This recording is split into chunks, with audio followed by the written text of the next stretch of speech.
For this problem, we are presented with the absolute value, and that is sort of a little bit problematic. And so what's going on is that let me just explain this through sketching the graph of y equals absolute value of x. So if this is y equals absolute value of x, what I see is when x is greater than 0, I have the y equals x. And when x is less than 0, y equals negative x. And simply by looking at these, the absolute value of x, which makes this V shape, and I see on the right-hand side, I have the line y equals x, right of the y-axis, and left of the y-axis, y equals negative x.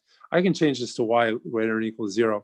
So what I'm going to do is I'm going to break up this integral as going from negative 0 to negative 1 to 0. And then I can go from 0 to 2. This is essentially the hassle involved with absolute values, that you have to break up your integral into two pieces, and one where the absolute value part is positive and one where it's negative. And what you end up doing is you essentially you don't include absolute values. So between negative 1 and 0, this guy here is y equals negative x, as we see in our graph of absolute value. So I replace absolute value of x by negative x, by opposite of x. And then I go to 0 to 2, and I replace, okay, so here this is y equals x because x is positive, y equals negative x because x is negative. So I replace the absolute value of x by x right there. So this all simplifies, and then the problem is I wrote it down wrong. It's supposed to negative 1 to 0. So this simplifies to what? X minus 2 times negative x makes 3x. I did it again. Okay. And then plus 0 to 2, negative x dx. So I get 3x squared over 2, negative 1 to 0, plus negative x squared over 2, 0 to 2. And I'm using the power rule.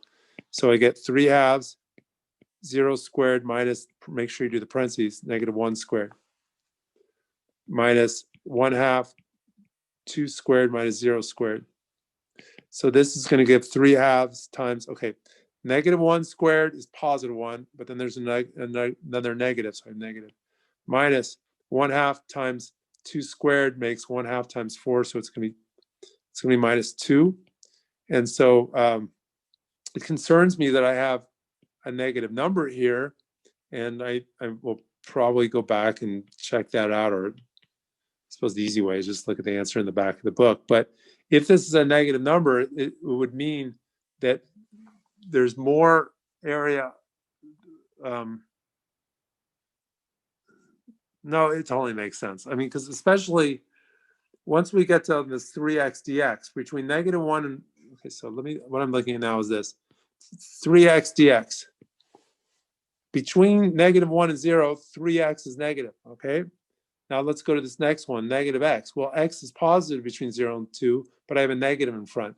Now, there's a question simply whether I made a mistake on this, but even still, if I just go to the top here, I'm subtracting 2 times something that's always positive, absolute value of x.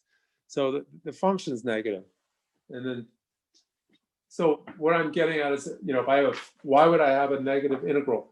Because if the function's negative, then my integral is negative. If sometimes it's negative, sometimes positive, then I have to sort of see if the negative parts and the positive parts cancel it out. But they wrote in the book negative 3.5. I like the fraction negative 7 halves. Okay, so